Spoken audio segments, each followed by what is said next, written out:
Daily Words of God.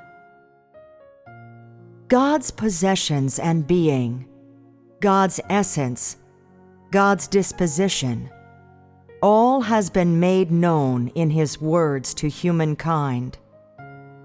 When he experiences God's words, man will, in the process of carrying them out, come to understand the purpose behind the words God speaks, and to understand the wellspring and background of God's words, and to understand and appreciate the intended effect of God's words.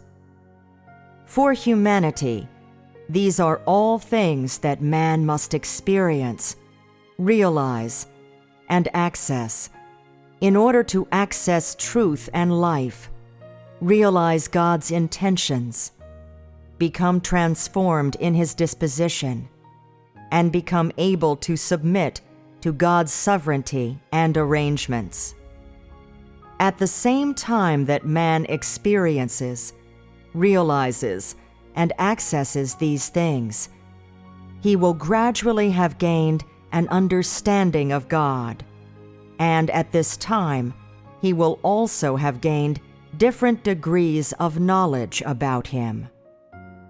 This understanding and knowledge does not come out of something man has imagined or composed, but rather from what he appreciates, experiences, feels, and corroborates within himself.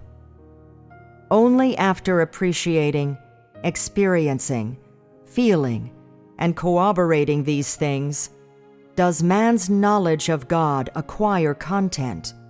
Only the knowledge that he obtains at this time is actual, real, and accurate.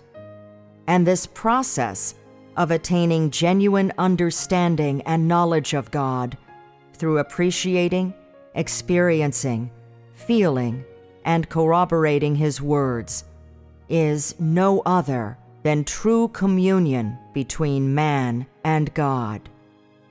In the midst of this kind of communion, man comes truly to understand and comprehend God's intentions, comes truly to understand and know God's possessions and being, comes truly to understand and know God's essence, comes gradually to understand and know God's disposition, arrives at real certainty about and a correct definition of the fact of God's dominion over all creation, and gains a substantive bearing on and knowledge of God's identity and position.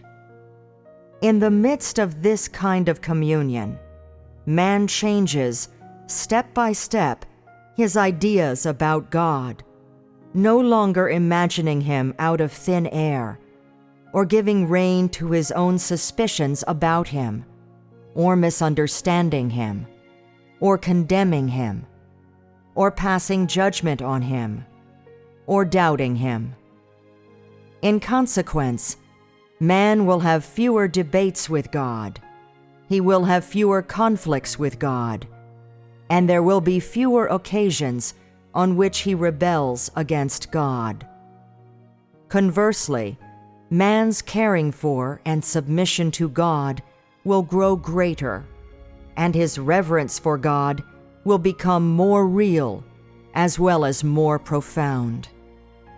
In the midst of this kind of communion, man will not only attain the provision of truth and the baptism of life, but he will at the same time also attain true knowledge of God.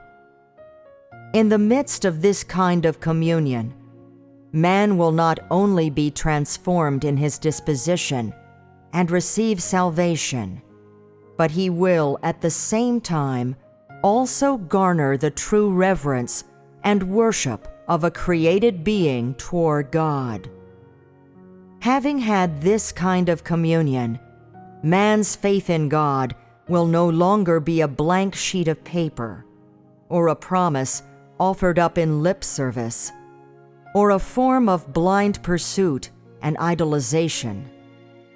Only with this kind of communion will man's life grow toward maturity day by day, and only now will his disposition gradually become transformed, and his faith in God will, step by step, pass from a vague and uncertain belief into genuine submission and caring, into real reverence. Man will also, in his pursuit of God, gradually progress from a passive to an active stance, from one who is acted upon into one who takes positive action.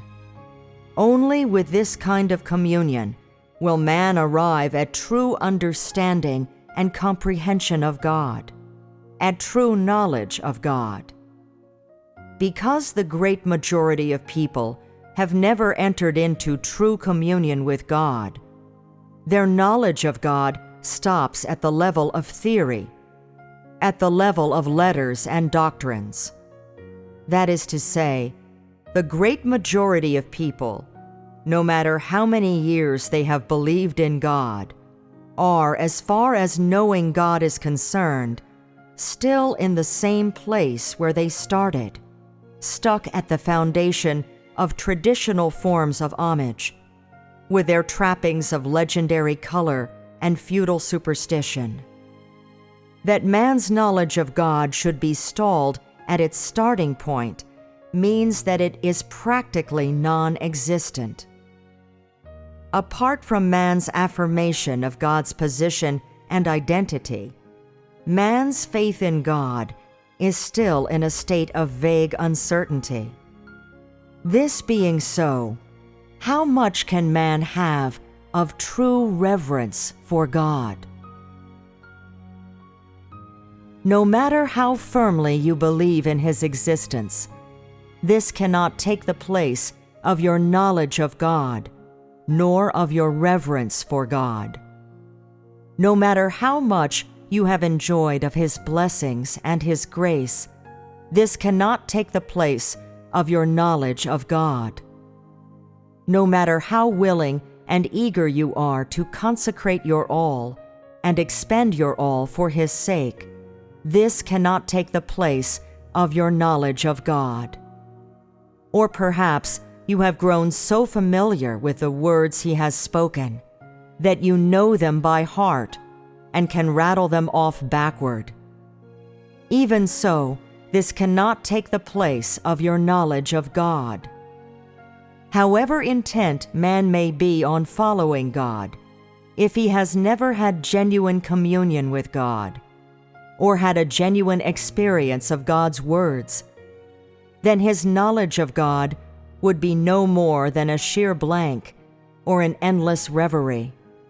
For all that you may have brushed shoulders with God in passing, or met Him face to face, your knowledge of God would still be zero, and your reverence for God no more than an empty catchword or an ideal.